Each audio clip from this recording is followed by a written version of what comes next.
Nākamo es gribu pieteikt Jomanti Vaļulīti. Excuse me if I pronounce it somehow incorrectly, but I try my best.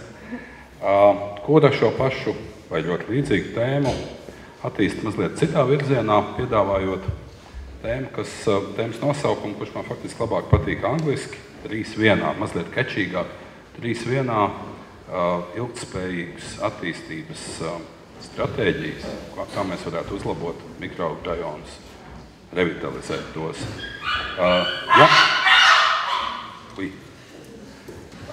Jomanta ir maģistre Blekingas tehnoloģiju institūtā Zviedrijā, un šī gadījumā otrādi, ja moderni bija arhitekti pirmajā izglītībā un tad maģistre mākslā, tad šeit otrādi plānošanā ir maģistre Jomanta un ar pirmo izglītību mākslā.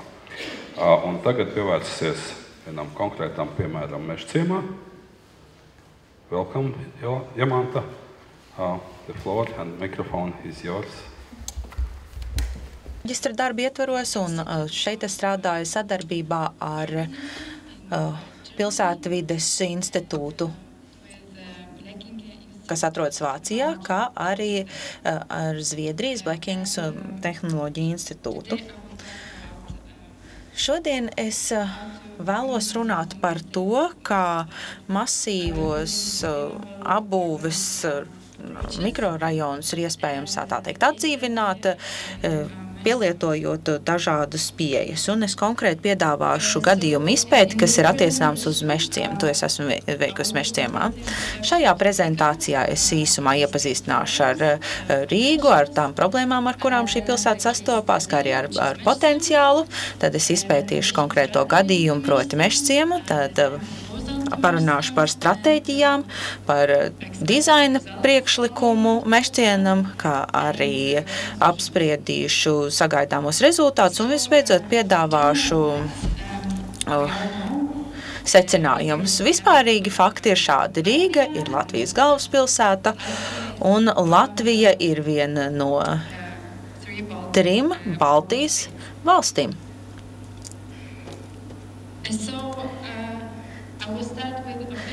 Sākšu ar Rīgas oficiālo tēlu, ar to, kā to saredz un kā to pazīst turisti. Tā ir pilsēta, kurā ir burvīga jugendstila arhitektūra, un kopš 97. gadā šīs vērtības ir iekļautas UNESCO mākslas kultūra vēsturiskā mantojuma sarakstā. Bet problēma ir tāda, ka 60% Rīgas iedzīvotāji dzīvo tādās ēkās, kas ir uzbūvētas Padomju Savienības laikos, un tā ir arī trešdaļa no apbūvētās Rīgas daļas. Problēmas, kas ir saistītas ar šiem rajoniem. Pirmkārt, tā ir pārklāšanās zemes īpašuma tiesību jomā, kā arī dažādas problēmas attiecībā uz atjaunināšanu un attīstīšanu. Pastāv arī jaunie apbūves projekti, kas Rīgu, tā teikt, pat ne risina to situāciju, bet sarežģīja, kā arī tā attīstība, izplatība un tieši pilsētvides jomā. Un tas nozīmē ko? Ka bagāti cilvēki cenšas pārcelties uz vietām, kas neatrodas Rīgas centrā, respektīvi uz nomaļākām vietām. Šeit mēs redzam, ko šeit ir aprīkojums, kas vairs nav moderns, ir nepienācīgi izmantota ārdurvju telpa un arī nepastāva organizācija automašīnu novietošanas jomā. Taču situācija nav bezcerīga. Pirmkārt jau jāsaka tā, ka pastāv arī vietējā uzņēmējdarbība un lielākā daļa uzņēmēju darbības vides vai to vietu, kur norisinās uzņēmēju darbības, netiek pirmajos stāvos. Un šeit ir izveidot dažādi maži veikaliņi. Šeit pastāv milzīgs potenciāls vietējo privātu uzņēmumu attīstībai. Taču pašlaik tas estētiskais sniegums nav glīts, un tirzniecības centri, kas ir izplatījušies Rīgā, ir zināmā mērā palēninājuši un dažkārt pat apturējuši privātā mazā uzņēmējdarbības, privātās mazās uzņēmējdarbības izplatīšanās. Tāpat arī praktiski visos mikrorajonos ir sastopams tādas negatīvas parādības kā veļas žāvēšana, tā teikt, publiskā vidē.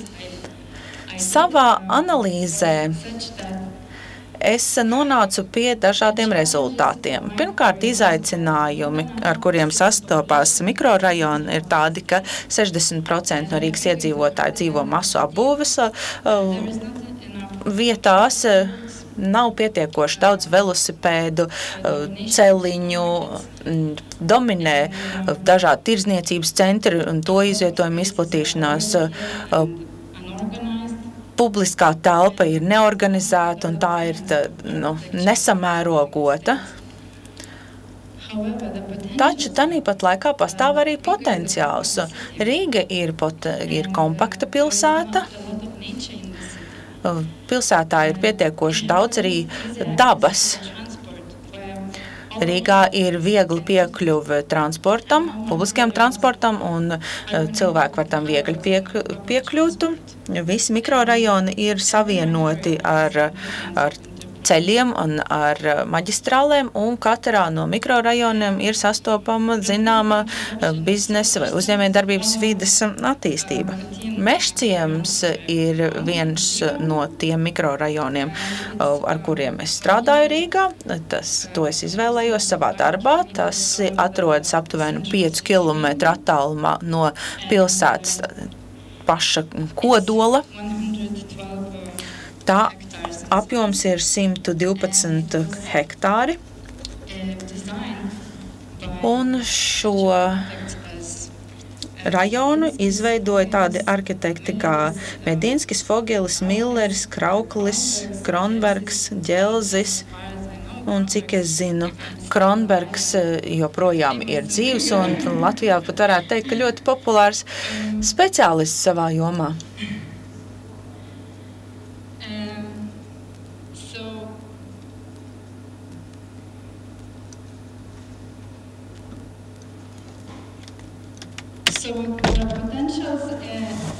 Kāds ir potenciāls, kas piemīt mežciemam? Pirmkārt, tā ir apkārtne. Ir interesants plānojums, un plānojums atšķirās no citiem mikrorajoniem. Taču tas sastopas ar tādām pašām problēmām, kā citi mikrorajoni Rīgas pilsētā. Un tam ir ļoti sarežģīti, šajā mikrorajonā ir sarežģīti piekļūt publiskiem transportam. Šo mikrorajonu iekļauj mežs, atvainojos, un ziemeļos atrodas ezers. Netālu atrodas muzejs, un tas būtiski piesaista turistus. Arī potenciāli turistus un izklaidi baudīt vēlošos cilvēkus var piesaistīt arī autotrase. Īsumā vēlos parunāt par apbūves raksturu. Lielākoties šeit ir mājas, kura stāvu skaits ir 9 līdz 16. Šeit atrodas 2 bērnu dārzi un 1 skola, kā arī vairāki tirdzniecības centri. Šeit atrodas arī viens stadions, taču tas pašlaik ir ļoti nožēlojamā tehniskā stāvoklī. Vēl viena problēma ir tā, ka labiekārtojuma dizains vai projektēšana tā arī nekad netika pabeigta, un tajā atrodamais aprīkojums ir ļoti novecojis. Kādas ir renovācijas stratēģijas mežciemam? Pirmkārt, labāks savienojums ar pilsētas centru, un tas būtu mini autobusu, mikroautobusu kustības sistēma, tā būtu viennozīmīga lieliski iespēja samazināt privātā transporta izmantošanu, tāpat arī vajadzētu attīstīt velosipēdu celiņu savienojumu ar pilsētas centru, kā arī vajadzētu īstenot tādu stratēģiju, kuras rezultātā intensificētos gan kājām iešana, gan braukšana ar velosipēdiem no Mežciem uz centru un atpakaļ. Upgrade of existing buildings by expanding their space and also building new buildings in the area, which would create a more dense and more mixed environment in the neighborhood. The third strategy would be to create new and encourage existing forms of... Ja tā varētu teikt, jauktu vidi. Tādā veidā veicinot arī ekonomiskā aktivitāte šajā teritorijā, mazos vidējos uzņēmumus piesaistot šim rajonam, un ir ļoti svarīgi šo te jauktu funkciju piešķirt šim te teritorijā, paredzot arī tāpat tās biroja telpas ģīrei, kā arī uzņēmumu vajadzībām. Un ceturtais stratēģijas veids, ko varētu šeit īstenot, ir šo te publisko ārtelpu, jeb sabiedrisko ārtelpu revitalizāciju. Citiem vārdiem sakot, mēs varētu pārveidot šīs plašās teritorijas, kur šobrīd nepilda nekādu funkciju. Mēs varētu sadalīt mazākos gabalos, piešķirot tiem specifiskas funkcijas, tādā veidā veicinot dažādas sociālās funkcijas, kā arī varētu izmantot tos iedzīvotāju vajadzībām, piemēram, vējas izkāršanai, tāpat tās arī kaut kāda dobju iekārtošanai. Tāpat tās šim te jauktajām funkcijām jābūt pieejamām tuvā attālumā. Nevienam no objektam nevajadzētu atrasties tālāk kā 5 minūšu gājiena attālumā. Līdz ar to piedāvāto risinājumu mērķis ir nodrošināt lielāku blīvumu, jauktu funkciju, realizāciju, labāku savienojumu, pārēju tātad no šīs te dzīvojamās daļas uz sabiedriskajām ārtelpām, tā skaitā tātad piekļuvi ūdenstilpnē ezerām.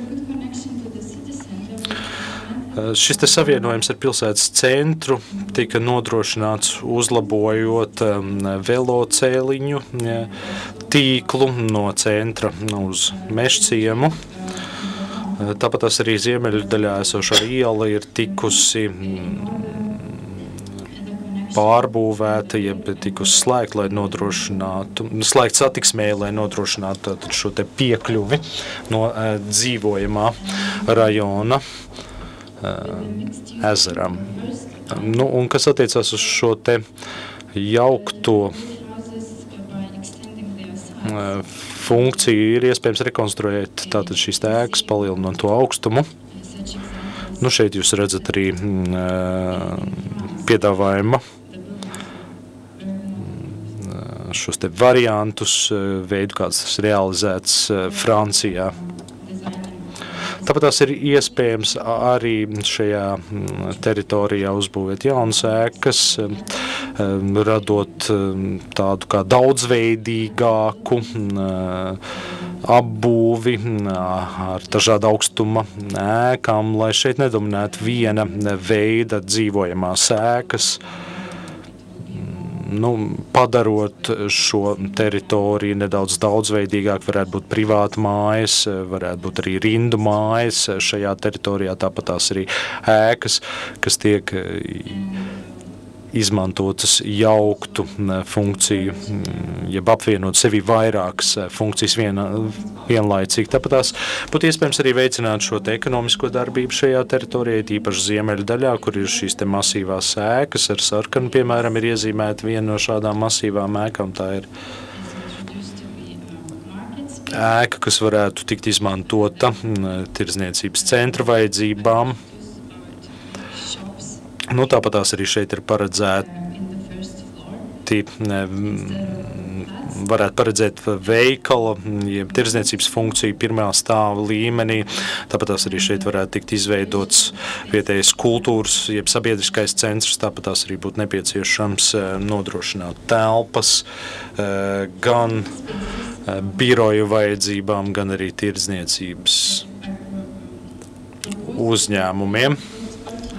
Tāpat tās es arī piedāvāju izveidot slēgtus iekšpagalmus, kuri tiktu sadalīti vairākās zonās, jeb daļās. Varētu būt viena zona, kas tiktu izmantota veļu žāviešanai, cita dobījuši iekārtošanai. Varētu būt atsevišķa šīs teritorijas daļa, kas tiktu izmantota bērnu laukumiem. Tāpat tās arī ir doma šīs teritorijas centrā izveidot sabiedriskās ārtelpas, kuras pildītu veselu virkni funkciju, kas nepieciešamas dažādu vecumu grupu iedzīvotājiem.